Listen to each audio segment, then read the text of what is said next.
வணக்கம். கண்களில் உள்ள கருவளையம் நீங்க சில டிப்ஸுகள். பாதாம் பருப்புகளை பாலுடன் சேர்த்து நன்றாக அரைத்து கண்களை சுற்றி பேக் போடுவதால் கண்ணின் கருவளையம் மறையும். கண் கருவளையம் நீங்க சந்தனக்கல்லில் சாதிக்காயை அரைத்து இரவில் பூசி வந்தால் கருவளையம் விரைவில் மறையும். வெள்ளரிக்காயை அரைத்தோ அல்லது வட்டமாக நறுக்கியோ கண்களின் மீதும் கண்களை சுற்றியும் பேக் போட்டு வர கண்ணிற்கு குளிர்ச்சியும் பிரகாசமும் கிடைக்கும். மூடிய கண் இமைகளின் மீது பன்னீரை பஞ்சில் நனைத்து தேய்த்து விட கண் இமைகளின் நிறம் கூடும். உருளைக்கிழங்கை அரைத்து கண்களை சுற்றியும் கண்களின் மேலும் பேக் போட கருவளையங்கள் மறைந்துவிடும்.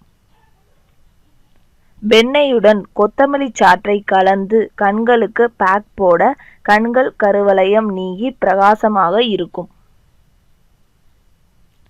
மேலும் இதேபோல் ஹெல்த் டிப்ஸ், பியூட்டி டிப்ஸை தெரிந்து கொள்ள இந்த சேனலை மறக்காமல் சப்ஸ்கிரைப் செய்யுங்கள். நன்றி, வணக்கம்.